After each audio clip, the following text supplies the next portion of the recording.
So I was going to pause. I move through a racist society in comfort as a white person. We are not going to get where we need to go from a place of white comfort.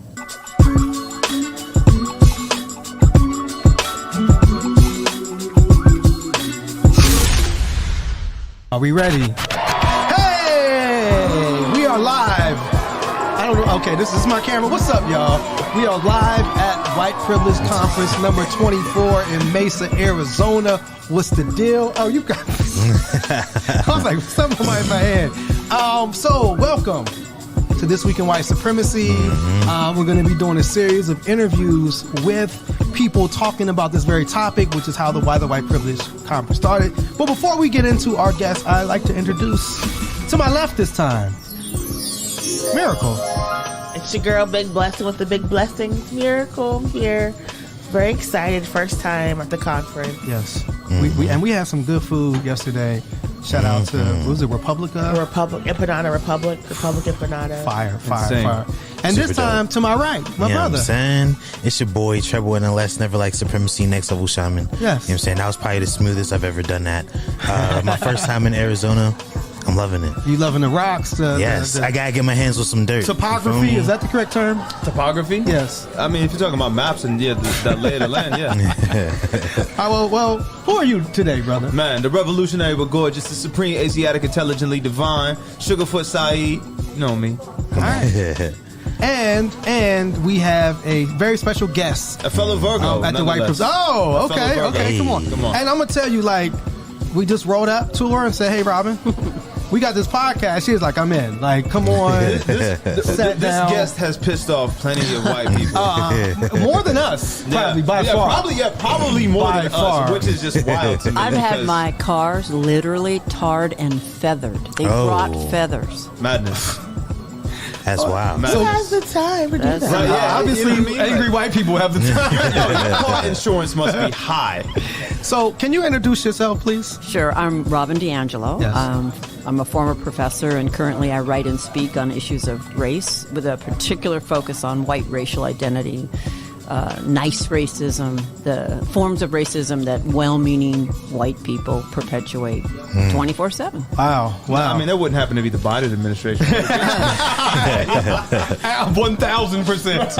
Off the top. So, you are the person that coined the term. And, because it's like you experience things. And as a black person that, I'm originally from the South Side of Chicago and moved to a suburb of Pittsburgh called Monroeville. So I went from a almost 100% black experience to almost 100% white experience. And I think when we interact with white people and like race comes up or certain topics come up and we see them kind of cower or go away from that or not, like it was always like, how do we describe that? And you came up with the term White fragility. White fragility. And it immediately harkens back. I don't know if you're familiar with the comedian Paul Mooney. No. So Paul Mooney has a comedy album called Race. And Paul Mooney is a legendary comedian. He passed away, may rest in power. He wrote a lot with Richard Pryor. But in this comedy special, he comes up and he immediately just starts telling jokes about white people. And they start walking out of the show. And he's like, there they go, like little white rabbits, there they go. And he was saying like, they are like laughing at everybody else is cool. But when it comes to you, now all of a sudden you have this kind of fear or inability or you don't want to confront, whether it be the past, whether it be current racism. So where were you? What room of the house were you in? Or what experience caused you to say, this is white fragility, coin that phrase, and then want to introduce it to other people at your own peril? I was in the hall outside of a room filled with white people who ostensibly are there to learn about their racism, but by God, don't let me know about my racism. Right. And I want to know about other people's racism, but not my own. And I was just in the hall and I was frustrated, and it just, out came that term, white fragility. And let me just be really clear. I mean, we're fragile in the sense of how little it takes to cause us to melt down. Yes. But it's not fragile at all in its impact. It's fragile like a bomb is fragile. Or fragile like broken glass, right? Because it's backed by the weight of legal authority and institutional control. And it functions, I think, as a form of everyday white racial bullying. Right. I'm going to make it so miserable for you to call me in that most of the time you'll just say, you know what, it's going to get more punitive, not less. I'm not going to go there. And then we stay in our places, and it protects the status quo. It's interesting because I would describe what we have been seeing in Tennessee Oh, Lord. as white fragility, right? That, here are, the three individuals, the Tennessee three, Justin Jones, Justin Pearson, and Gloria Johnson, organizing a protest with children that just didn't want to be shot down. And the fact that they came into the well and, your decorum, instead of just censoring them or what normal process, you expel the two black men from, the representative house, and then they right back in here now. So is there? You would call that white fragility? I'm sure. Absolutely, and maybe a bit on steroids, right? So it's the umbrage, the outrage that you would dare to basically look me in the eye as an equal and speak anything to me in any way that challenges me, right? And I am backed by the weight of the institution to then punish you for doing that, to expel you for doing that. And, we can back up and say, I don't think they were ever welcome there, but it didn't take much to legitimize a way to expel them. Yeah, brother wore dashiki on his first day, and that was enough. That was enough to put him on whatever list. So how did you come to this work? Like, was your upbringing, was it progressive? Was your household racist? So how did you get to a point where you started to say, I want to analyze how white people look at race and look at the world and how they use their position of power to oppress, other people? Yeah. Well, first, let me just say I think all white people's households are racist because we're in a racist society. So I don't actually think I'm any less or more racist than anyone else, and that includes Donald Trump. 100%. Right? Like, there's nothing that comes out of his mouth that he's not speaking a foreign language. I recognize what he says. I was raised in the same culture. There's a difference between us in that he amplifies and embraces, and I seek to challenge and interrupt. But it's not useful for me to point my finger at him and then exempt myself. Wow. But I grew up a classic white person, maybe a little bit different in the sense I grew up poor and working class. And I want to be really clear, classism's real. Yeah. And I felt a lot of shame as a child. There was periods of homelessness and so on. And I also always knew I was white. Yeah. Please. I knew it was better to be white. Yes. And you wouldn't look at me now and know that I was raised poor. Poor whites don't have less racism than wealthy whites. We just manifested differently. Right. We're in a different position. Yeah. Right? So like most white people, I was urban poor. But what did that mean? That meant that in my early life, I was around people of color, but upward mobility would always take me away, right? I mean, white people measure the status of our environments by the least absence amount of black people. Yeah. So if you're going to go up in life, you're going to be in whiter and whiter environments. Wow, that's fascinating. So kind of straightforward, typical white person in all those ways. Yeah. Let me ask you that. So is that like implied or is that specifically stated? Like, is it specifically like are people like, man, we got to get out of here? I mean, we know white flight is real, right? And that it was like black people around here, we have to leave now. But I mean, as growing up, was that like implied to you, like, hey, part of why you knew you weren't doing as well is because of the presence of people of color? Definitely, right? It's both implied and explicit. I think any violent crime you see on news, somebody has to say, you'd never believe that happened here. True. Well, where was it supposed to happen? Right? And I hear it every damn time, so clearly it's always happening there. Yeah. Right? In these so-called, safe places. Right?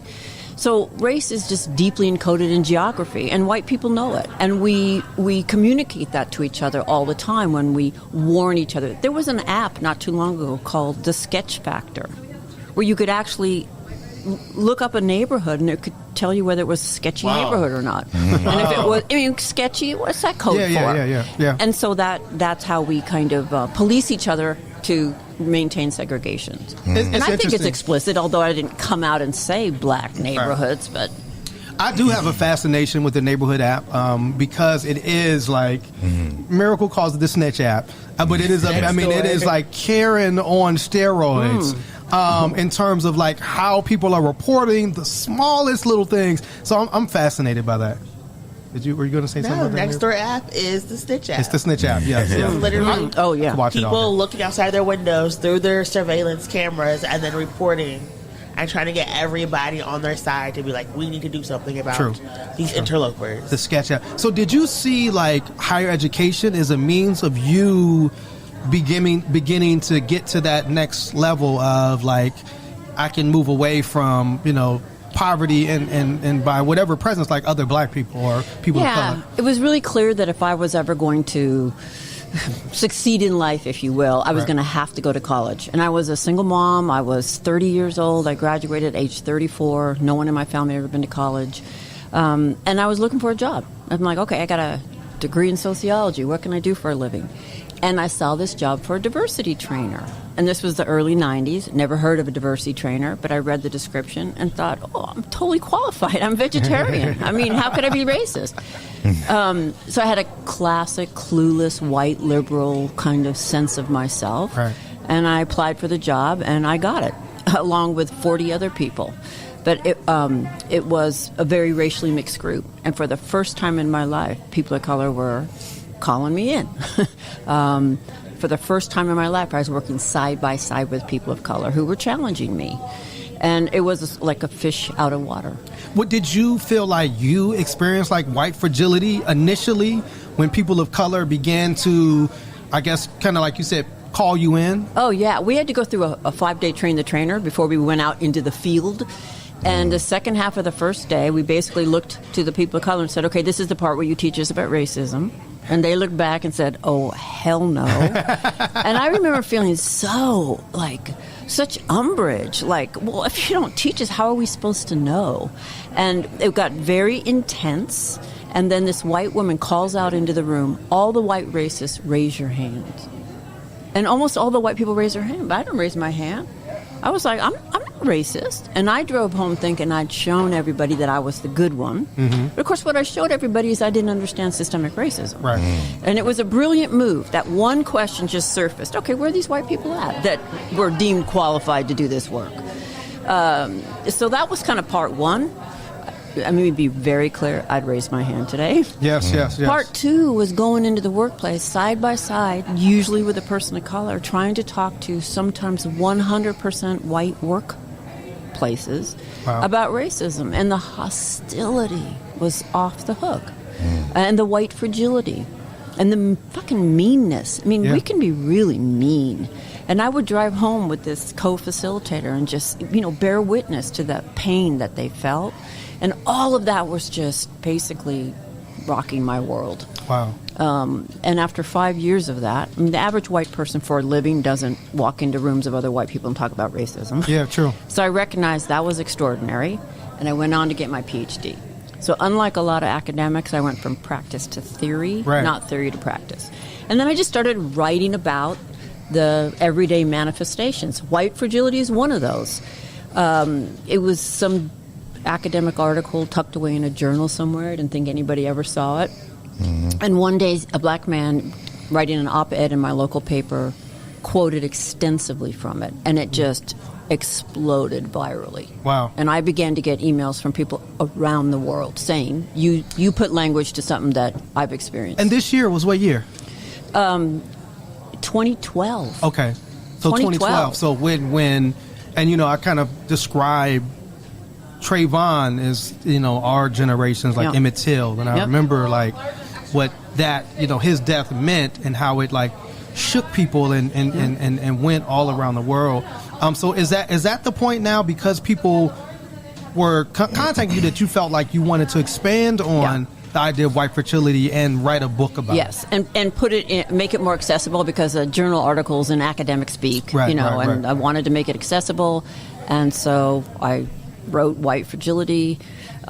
It debuted on the New York Times bestseller list. It stayed there for 3 years. And that comes out around what time? 2018, actually. Oh, wow. Okay. There's a lot of kind of misinformation out there that it came out during the summer of 2020, but it was already on the list. Right. And so, but I mean, I remember just as somebody that is, as a black person, like experiencing what was happening, because I remember, Trayvon in 2012, and I kind of look at it as like when these police murders were happening and how they kind of begin to reshape the conversation. So it was Trayvon in 2012. It was Michael Brown and Ferguson in 2014 that also, and then it was 2016 where we had, Eric Gardner, I think is in there as well. But I remember 2016 was the brother from Louisiana.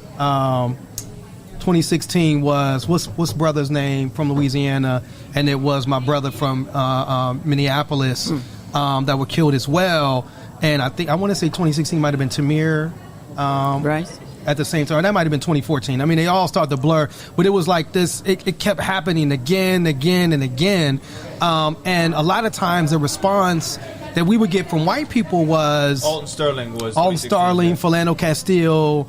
I think Trayvon might have been in 2014 as well, but it was like, I'm sorry, Tamir, but it was like it was like again, and they would go viral, and there would be big protests that were led in our communities because these were like these national conversations we were having. I remember when LeBron put on like the "I Can't Breathe" shirt, and we were finally having a national conversation around police violence. And I remember Trump coming in, and people were more comfortable talking, even saying the word white supremacy. It was a time where people would be like white supremacy. They would like whisper it.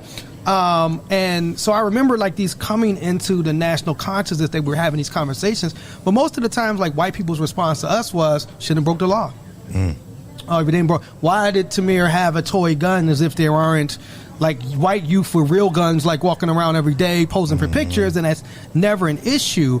And so when you put it out and you got with Michael Eric Dyson, who writes stuff, like, did you know, like, were you prepared at like that level of impact? Did you want to have a conversation, or did you feel like that the white fragility, I mean, it's kind of like a glass break. Did you feel like you were going to trigger white people to the point that you did? Not especially in the sense that for 20 plus years, every single day I do walk into rooms with mostly white people and break with white solidarity and experience their white fragility. And so it was just at a much more amplified or visible level. Yeah. A lot of your biggest pushback came from other people in academia. Like right now, I think one of the largest topics of last year and carrying into right now for academia and education in a public level is CRT, right? And this was kind of like the precursor to that. Introducing this as a platform of white fragility then gave way to show how fragile academia is, how fragile educators are, because you're forced to reckon with the fact, I have black students, I have brown students, I'm a white person teaching this, and my history no longer makes me comfortable to speak about. However, I'm using that as a tool to oppress these black and brown students, to not let them learn about their own education, their own histories, and everything like that, right? So how do you feel right now about Derek Bell being kind of, crucified in the media? If not him, then his theory from Pittsburgh. From Pittsburgh, and had a deep influence on my early thinking on all of this. Faces at the Bottom of the Well.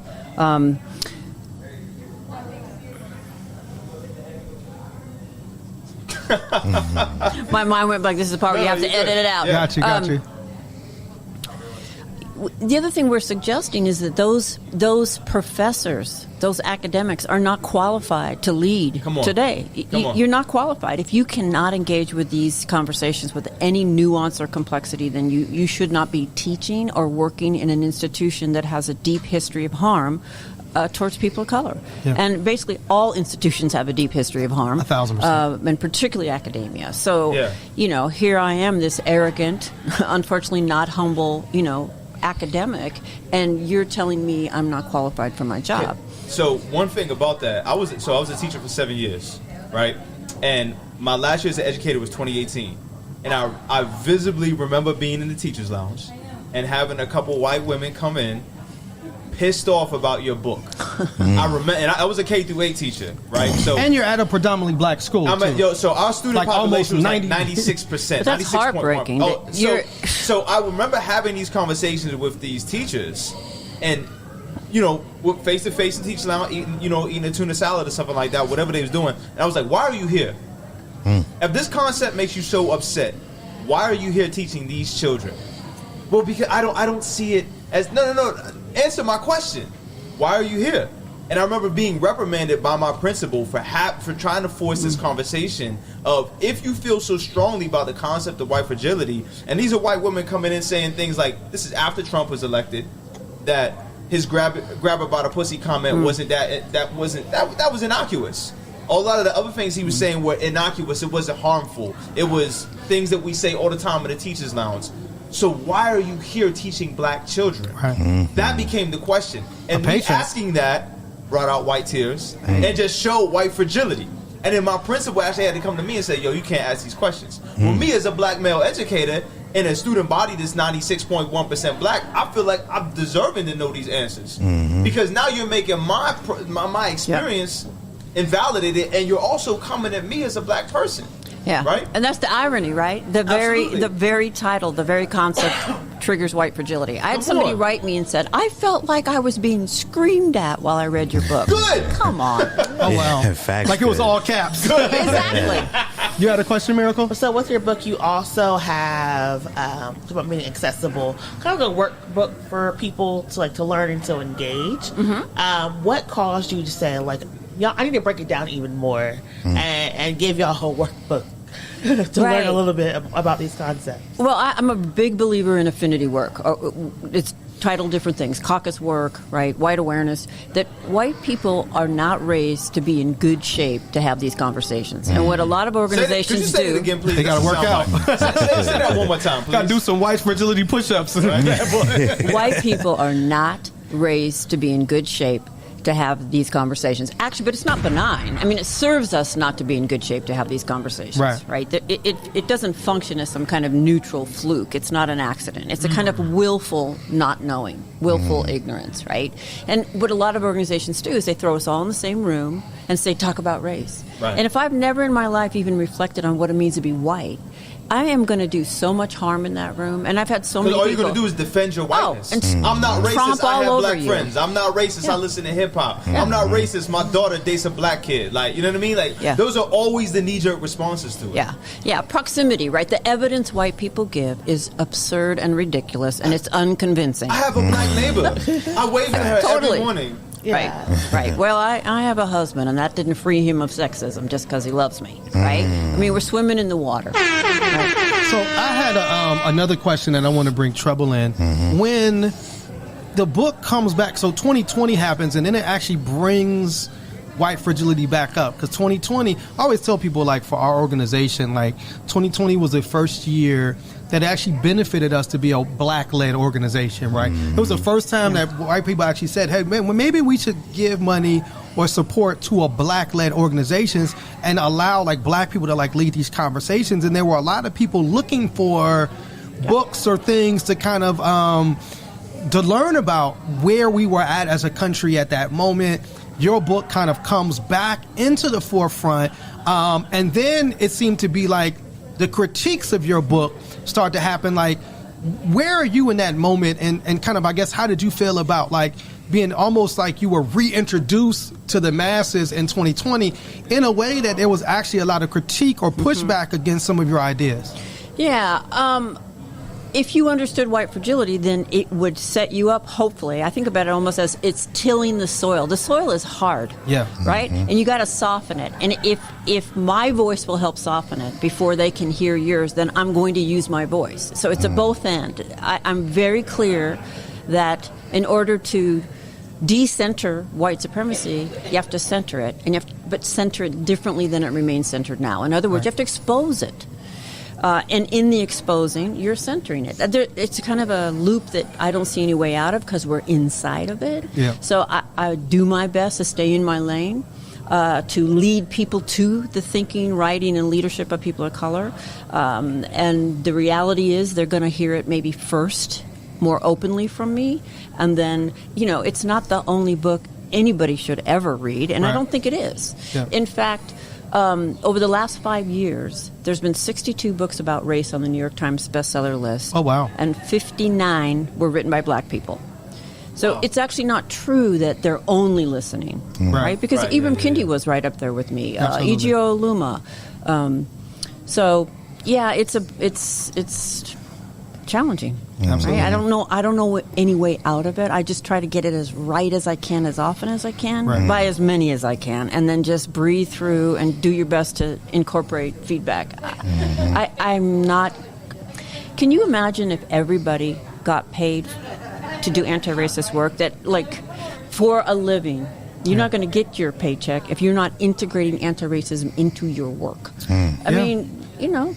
I mean, that's how we need to get. I guess I would say that's where we need to get. And, you know, for those of us that are doing this work, man, it's a little bit more. You know what I'm saying? Kick us down a little bit more. Facts. You had a question, Trouble? Yeah, so this entire conversation makes me think about this website I came across that breaks down the characteristics of white supremacy culture, and more specifically what white fragility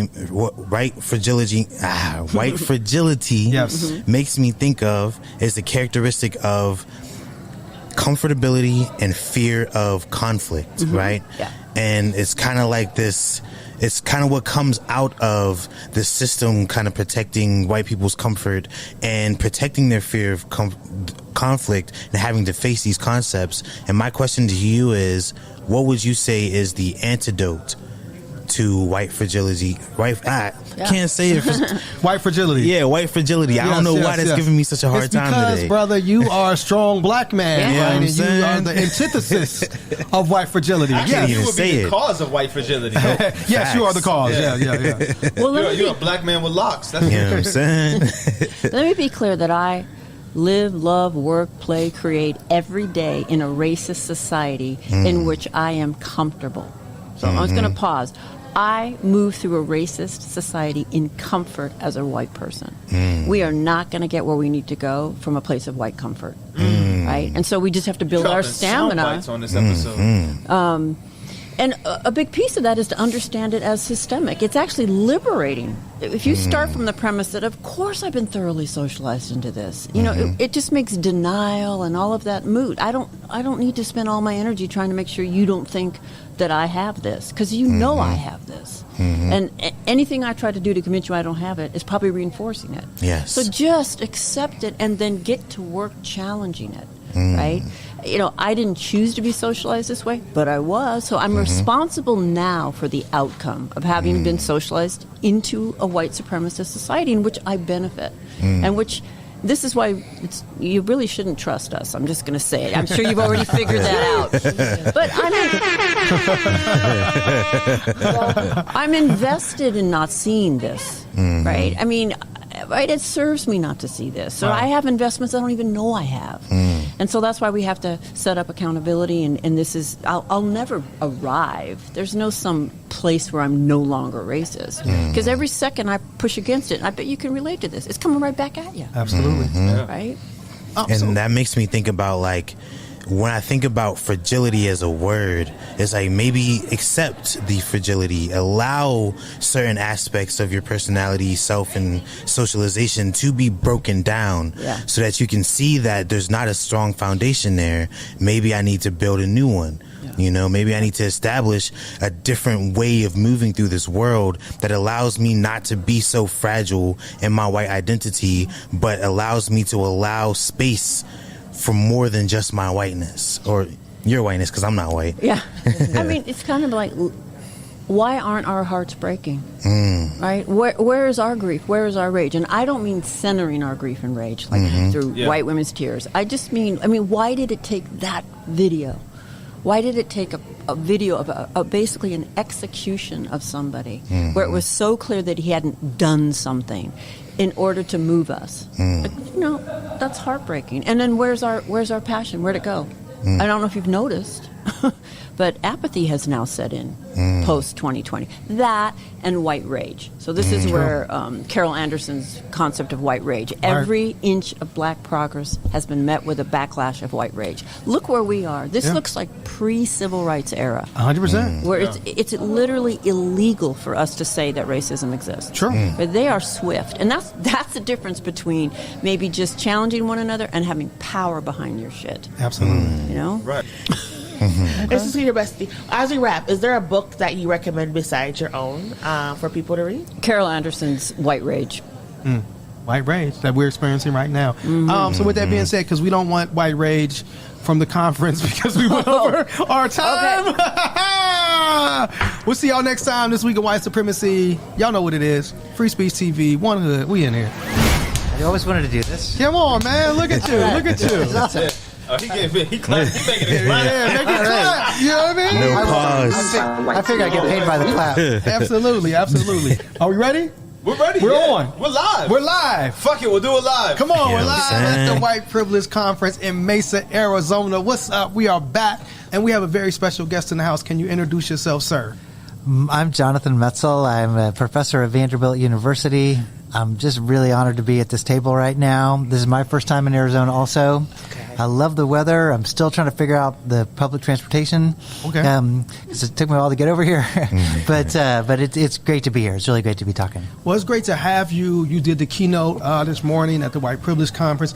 I did want to start. You're at Vanderbilt, and we are watching, I guess, history, for better or for worse, take place in Tennessee right now, with what's happening in the State House, where you had the expulsion of Representative Justin Jones and Justin Pearson, Gloria Johnson, who joined in these protests against the unfortunate mass shooting that took place in Nashville, was spared. I put respect on her name when they asked her, like, why do you think you were spared? She said, because I'm white. Yeah. Like, she kept it 100. We thought that she really made good peach cobbler, good macaroni and cheese. We With were a name like Gloria Johnson, we weren't expecting her to be white. Gloria Johnson. Yeah, That It just kind of lended itself to like an auntie. She probably makes a good She peach probably cobbler. does. I'll ask her. So as somebody, you're at Vanderbilt, you're in Tennessee. Is there a precedent to what we're seeing taking place? Is this, because Tennessee is like the home of the Klan, right? Am I right in that? The Klan, that's one of our export products. Wow. And So as somebody on the ground in Tennessee, like, how do you see this movement, like is it reverberating on campus? And just as somebody has been there, why is this taking place in Tennessee, and why is Tennessee kind of leading the way in what we see as like just overt racism and white supremacy? Well, I think there are three important things to think about as we think about what's happening in Tennessee. The first is, it's awesome that this is hitting the national awareness right now. Right. But people in Tennessee have been fighting this fight for months and years and decades, and we've just been watching it happen. Like, the people who are now amazing national stars, and it's great, but we've been watching the two Justins get muted in State House for since they got there. In a way, their mics are turned off. They're not put on any committees. Gloria, I know pretty well. She's been like fighting. Imagine like one person fighting a tidal wave of stuff, and so she's been just standing there with other people. And so they're the first precedent is that people have just been putting up with a lot in Tennessee for months and years of just racism. We talk about like the invisible racism and structural racism. This is just open racism, right? This is people are not hiding it. There was a big move to keep the bust of Nathan Bedford Forrest, the Grand Master of the Klan. Like, it doesn't leave anything to the imagination. And so the first point is there was just something building up in Tennessee as people were watching what was happening to legislators, but also what was happening to all these bills they're passing that are, splitting up people's voting so it's their votes don't matter, and these crazy gun laws where basically like any mammal can carry a AR-15 and stuff like that. And so first is that there was like a building of something, and there was no output until this moment. So I think that's the first thing. The second thing is, we just have had so many shootings, and people are just feeling helpless. We had this horrible mass shooting in a school, but we're one of the worst states in the country. One an hour countrywide, right? Yeah. One school shooting an hour in the country right now. And Tennessee is at the top of the list. Like, anybody can get a gun, and we were leading the nation, I think, in people under 18 getting shot, a lot of accidental shootings, school shootings. And so number two is just like, this thing is happening and we can't say anything. Right. And then I just think like the dam broke, and these guys are incredible. They're heroes. They're heroes. They're so brave. But I think the third thing to keep in mind is they're leading a movement now that's got students and activists. So you can feel it everywhere. You can feel it on our campus, our students, young students. So you're mobilizing the youth. Yeah.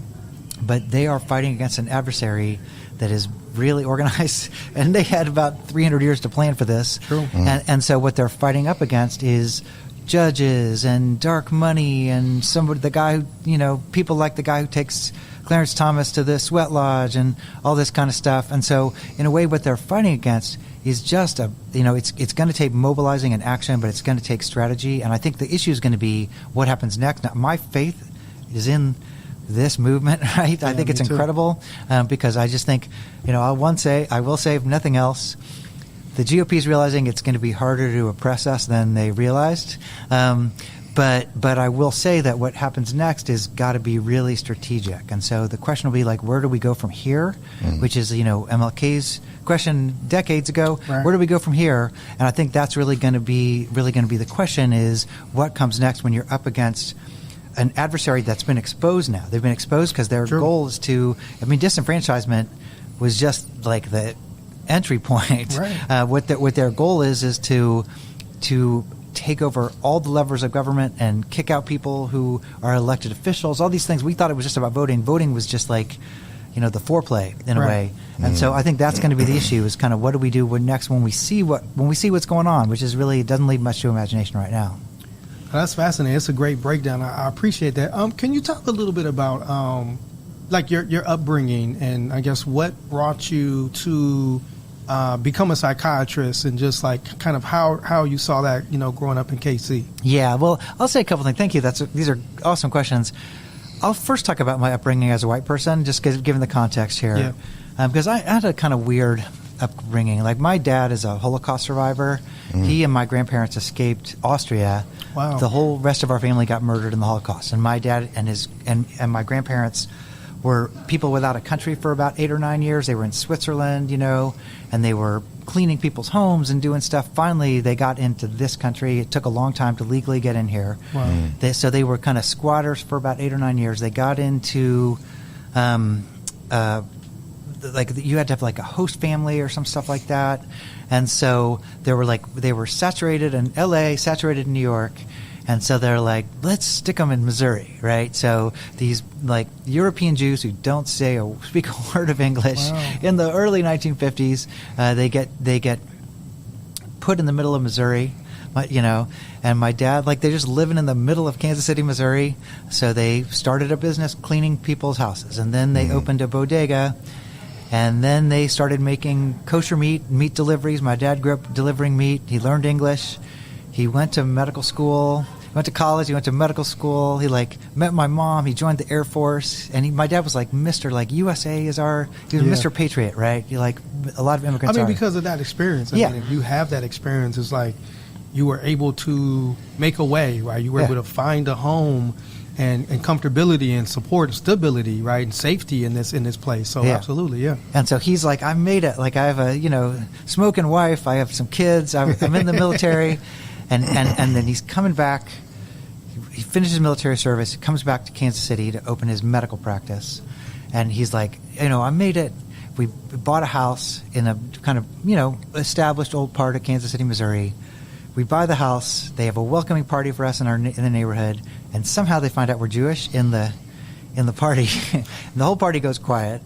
And then like 3 weeks later, 12-foot high wooden fence goes up around the outside of our property, not on our property line, the neighbor's property. So like our house is here, and there's a 12-foot high wooden fence around our property so that none of the neighborhood kids could play with us because we weren't the new neighbors all of a sudden. We were like the Jews in the neighborhood. And so it was kind of weird because like on my block where I grew up in Kansas City, I was not white, which sounds crazy because I'm really white. Yeah. But on my block where I grew up, I was not white, I was Jewish, which sounds nuts now because of everything that's happened. But I mean, go back a couple decades here, a number of decades. And so none of our friends were white because none of the white kids would play with us. Wow. And we figured that white America was like what was happening on the other side of that wall, of that fence. Wow, yeah. And we thought it was hilarious. Like we figured out how to make some very illicit water balloons and lob them over that wall and other kinds of stuff. But we just figured like, on our block, we're not white. And it wasn't conscious. It was just like nobody was going to let us be white where we grew up. And so it's kind of weird. And then when I leave my block, I just look like every other white person. And so part of the story was and I mean this like really respectfully, but it's just weird to grow up like a white minority when you look like everybody else, right? Which is kind of how I grew up. Where it's like a mind fuck. In a sense. Totally. And so it was cool. Like we just, we were the only white kids at camp, the only white kids in sports, all that kind of stuff. It kind of worked out where it worked out, but you would never know that the minute I left my block. But so my brothers and I kind of grew up with this. We were kind of like insider outsiders, which I think is a really, maybe that happens, but like I know a lot of people from like New York who were Jewish or LA. None of them grew up like doing what we did. It was like having to get in a fight every day to get home and stuff like that. I think like in Pittsburgh, there's like a specifically Jewish community, like Squirrel Hill. So it's like, if you're Jewish and grew up in Squirrel Hill, like you're in a community that like the people around you look like you, celebrate like you, speak like you, are at the different places like you. You know what I'm saying? But like you said, if you're then put in a situation where you're, I kind of similarly like when I was in the South Side of Chicago. Yeah. I'm in a community of just black people. When I moved to Monroeville, a suburb of Pittsburgh that's predominantly white, I had never got the black jokes. I got the light skin jokes because I'm with other black people, right? And now all of a sudden I'm dark. Yeah. In a sense. So it is like you find yourself in a weird place like, oh, that's interesting, you know what I'm saying? Because now I'm in a community where I am othered and I am kind of outcast in a sense. Yeah. And I think for me, and it kind of gets back to your question, I grew up with a really kind of critical relationship to white America just from who I was and how I grew up. And and so on one hand, me too. I know. A lot of people. But it's kind of like on one hand, I walk down the street, I benefit from, my book, Dying of Whiteness. Yeah. I got to interview a lot of white people because like I look like them.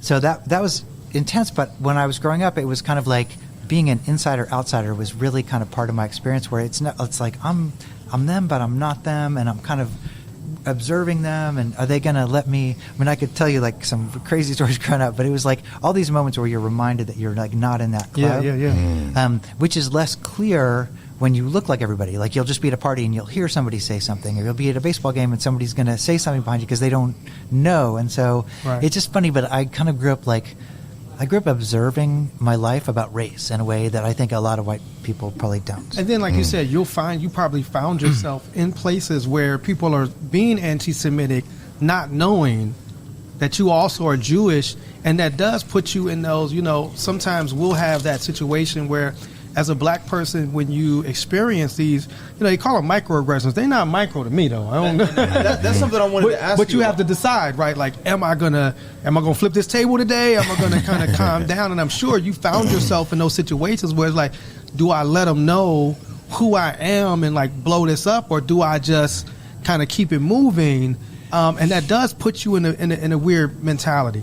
I'm sorry. Go ahead. No. One thing I wanted to ask you about was the protest that happened when you were in D.C., the white nationalist group, the white supremacists that came up. So, like, we have experience with white supremacist groups that are violent, and, it's something that we look at as it's antagonistic, and then, like, our lives can possibly be endangered. So, but, like, when you have a white supremacist group come and interrupt you, how do you feel? Like, what was your response to this? Was it, like, the outside looking in, is this white on white violence, or is this, you know what I mean, or is this the case in point thing you're talking about, people dying of whiteness? Well, here's the trippy thing about that experience. So for people who don't know, I gave a book talk in Politics and Prose bookstore in 2020 when my book came out, 2019, whatever, and it was disrupted by a very well organized group of kind of post Richard Spencer group of neo-Nazis, kind of Proud Boyish type. Yeah. And the interesting thing was,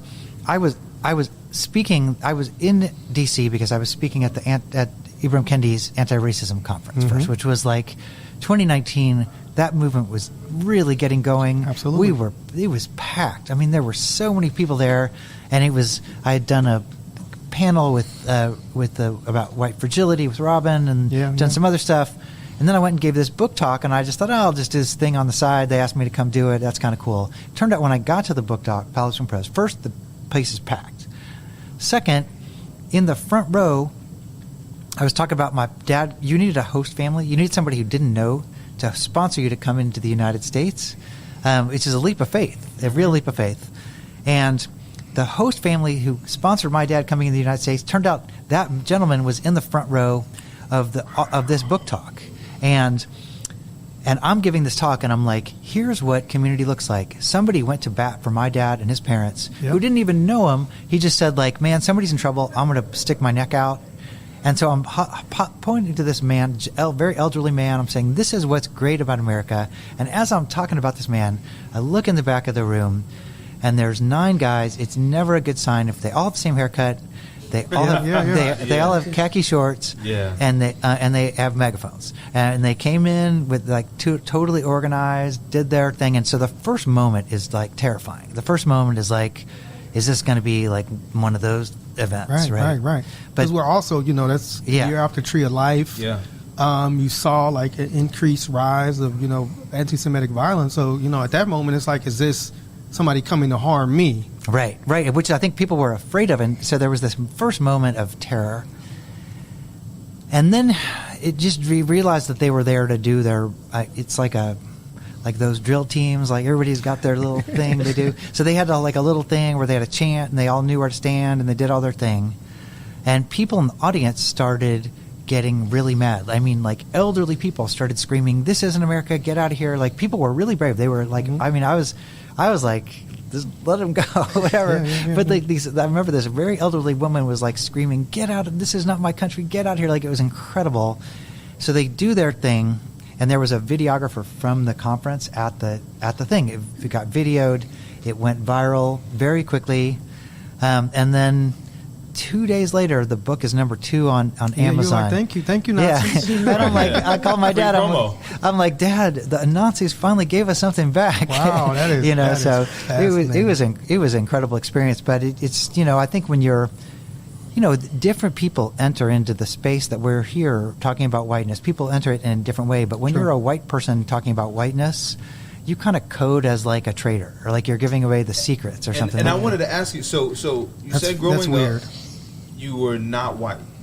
No, I said on my block I was not white. Right, yeah. Well, that's what I mean. I was white. He was like, hold him right, brother. Yeah. So in your neighborhood, right. you weren't white, right? So, but where do you see yourself in America? Where do you see yourself in whiteness now, as this kind of like exists with this new wave of this is our land? There's these people who are race traitors. There's these people who are, woke and all this other propaganda and all this conjecture that the alt-right is using. So where do you see yourself in this? So I'll just say a few things that I talked about a little bit this morning in my talk here. But there are a lot of ways to be white in this country, obviously, as we're learning right now. But there are moments where, you can be white and be a white supremacist. You can be white and be accepting the responsibility of being the demographic majority and taking care of people. You can be community-based. You can be giving back what you've gotten to help other people. I mean, there are a lot of different ways to be white. And so part of the question of whiteness, which I hope I don't embody, is like, why did this one mode of whiteness, it's not just white supremacy right now, it's like a mode of white racial resentment that is anti-government, anti-immigrant, pro-gun, anti-democracy right now. How did that become like so powerful? And there are a lot of answers to that, obviously, but also that they had a strategy. And had a kind of a spokesperson that in Donald Trump that kind of were able to get those ideas across to them in a way where now he's like a messiah type figure. And for me, I don't mean to like not talk about my own relationship to whiteness, but I will just say that there were these moments, like when they first started saying, "Oh, this CRT," and everybody's like, "This thing, it's not going to go anywhere." CRT is like some random legal theory from law school, from this whatever. And I was thinking, like, no, this thing has legs. And the minute those guys started showing up at the school boards and demanding all that shit. Get your curse on. Okay. Curse, get it out. Get the curse podcast. But I just thought, like, we needed like 9,000 white people to counter those school boards. In other words, like, I think what we did is whiteness didn't stand up at a moment, right? Where like this is this is a moment where like we needed to mobilize, right? We couldn't say it was the responsibility of communities of color to go defend critical race theory because like race is like your thing or something. This is where white people needed to like stand up. We needed 9 million white people at those things, and every time that thing happened, it's just like there was no counter, right? Every one of those school boards, we should have had like some kind of thing. So I feel like, I don't know, I can say more about like my own relation to it, but I'm just saying like mobilizing like whiteness against the other whiteness is like what needs to be happening right now, because we're doing the same thing we've done forever, which is, it's people of color's responsibility to talk about race. Well, hey, guess what? That is not right. That's a fact. Come on, say that again. Say that again. To those 9 million white people listening, get off your behind and get to them school boards. It's not my job to make you less racist. Immediately. But I really appreciate that you said that, because I know we have political conversations, and I forgot the lady in Ohio. It wasn't until she got up and was like, you're calling me a groomer, you're calling me all this stuff, that she gave people like this language to fight back against the whole critical race theory debacle. Because we had been in conversations, and then people were like, oh, we're not going to do this. We don't know what to say. And it wasn't until this woman. So I really appreciate you calling that out. But I wanted to also circle back to your book, because you came time of people were talking about like white genocide and this whole issue around like whiteness. Do you sometimes reconsider like the terminology that you're using like for your book, just because of the way it has been co-opted by a lot of these like white nationalists and Nazi organizations? Or do you feel that in order to confront white supremacy, you have to be just as bold and just as direct? So when I was writing the book, I'm from Missouri, as I was saying before, and I live in Tennessee. So hanging out with like really conservative white people is not foreign to me. Like I grew up there. Yeah. And so I was going around, like I was going through rural Tennessee, and I was going into parts of Missouri that I knew, like when we'd go play sports there or something like that. Like I knew people there. I had a history there in a way, and I probably got let in a way for that reason. But I had access in a way, and I would kind of like live in these areas for a while, and I would see people like they were racist and they were good parents and they took their kids to soccer and they liked the same sports teams I did. Like it's kind of funny, but like you kind of see people in their context in a way that they become like not stereotypes in a way. And so for me, I guess like even when I'm talking to people who I don't agree with, when I'm a writer, I try to bring out like people's humanness. Like I'm not a super judgmental writer. I mean, I'm saying like really radical things, I hope. Yeah. But it's not like I'm calling anybody, like I never call anybody uneducated. I feel like when I say like, oh, people like me usually say that people in rural white America are voting against their self-interest.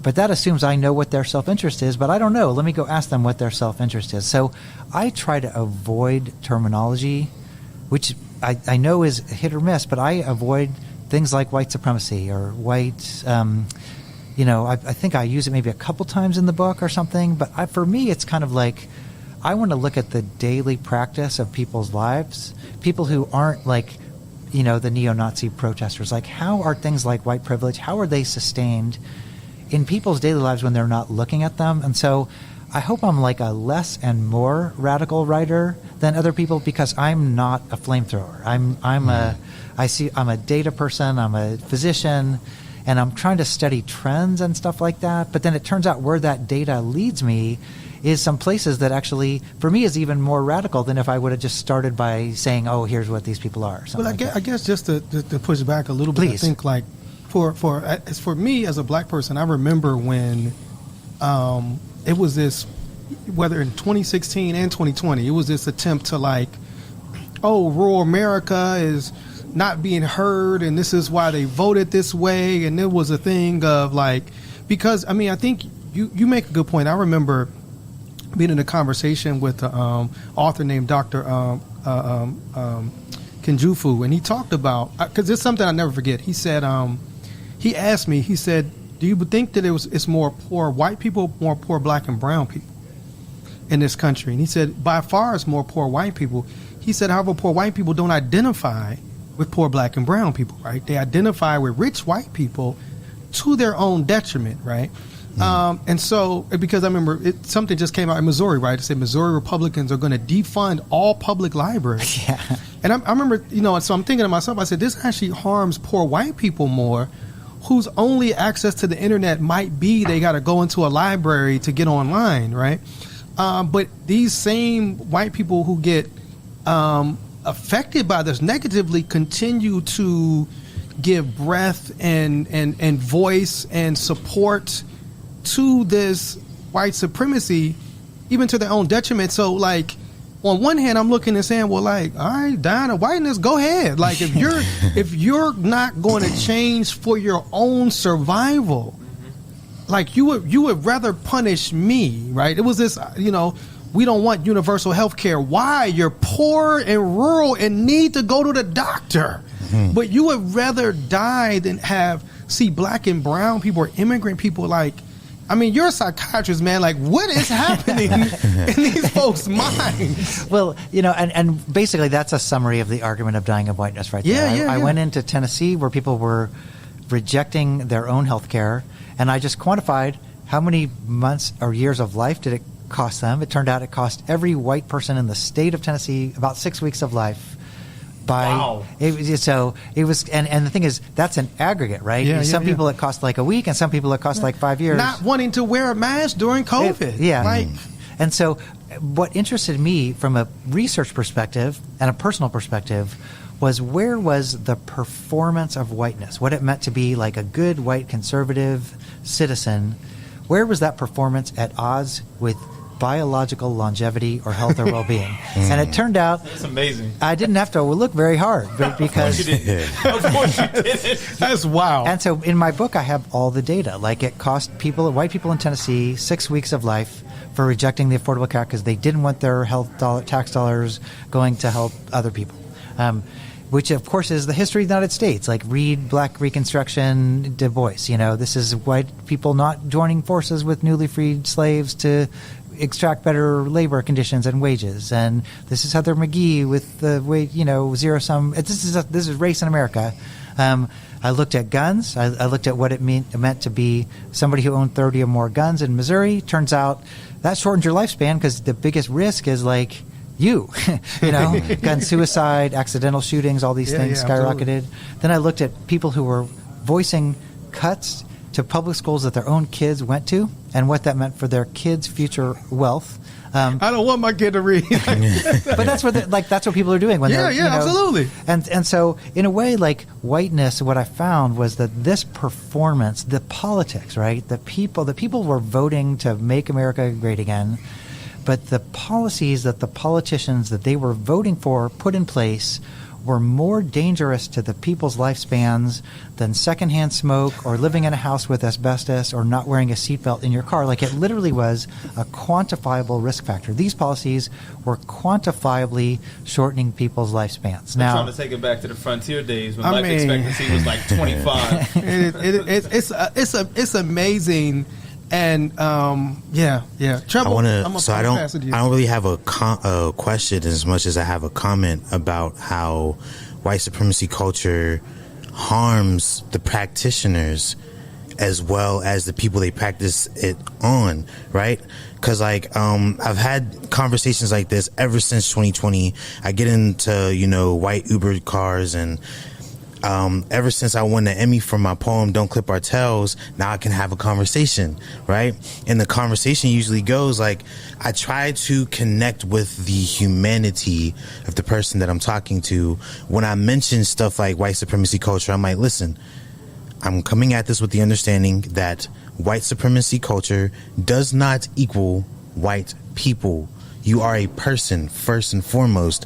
This is a thought, an idea that I am fighting against and trying to kind of dismantle in the minds of people.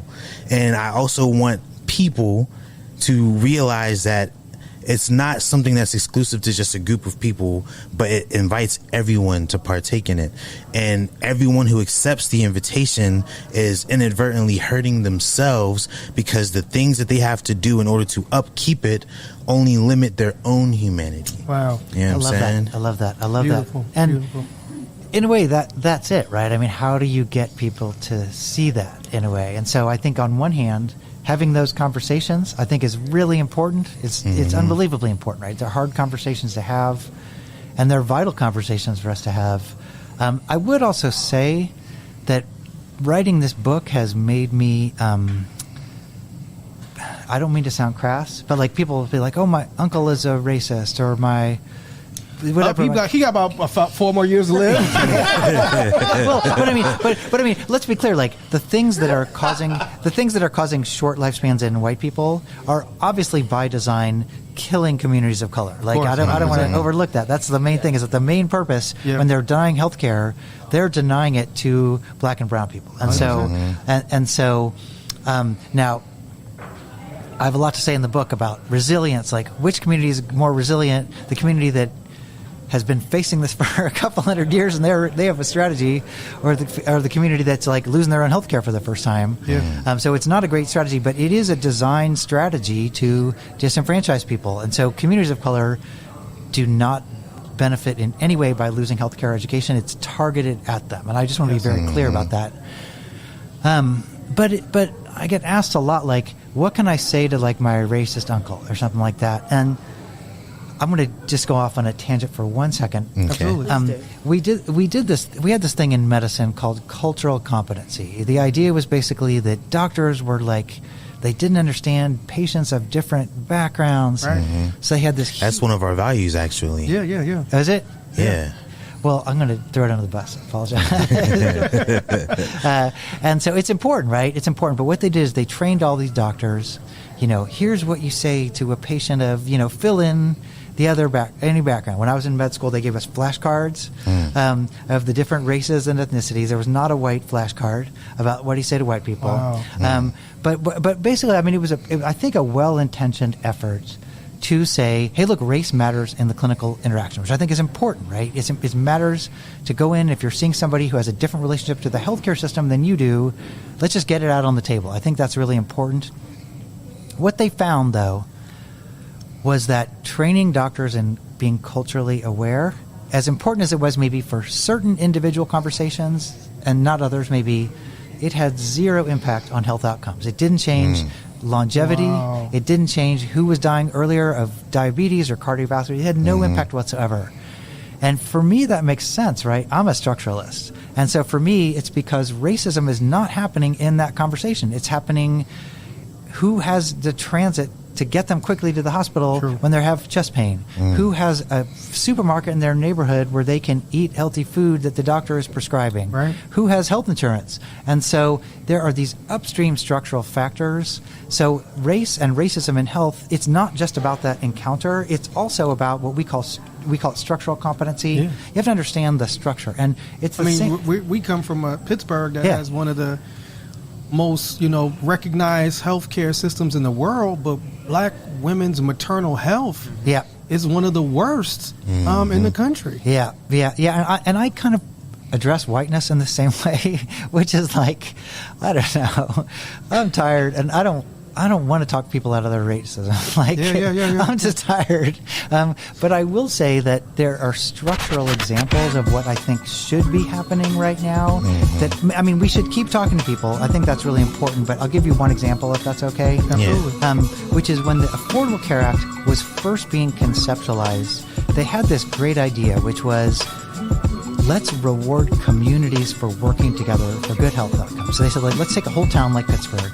And if everybody in Pittsburgh, if they can build more bike lanes and build more parks, and the entire city of Pittsburgh lowers its systolic blood pressure, lowers its ER visit usage, then everybody's going to get a tax cut. It was like this really cool radical idea, which was, we're not going to talk to people about like being sensitive or woke or something like that. What we're going to do is we're going to create a structural way where they're rewarded for cooperating with each other, irregardless of like what's in their heart.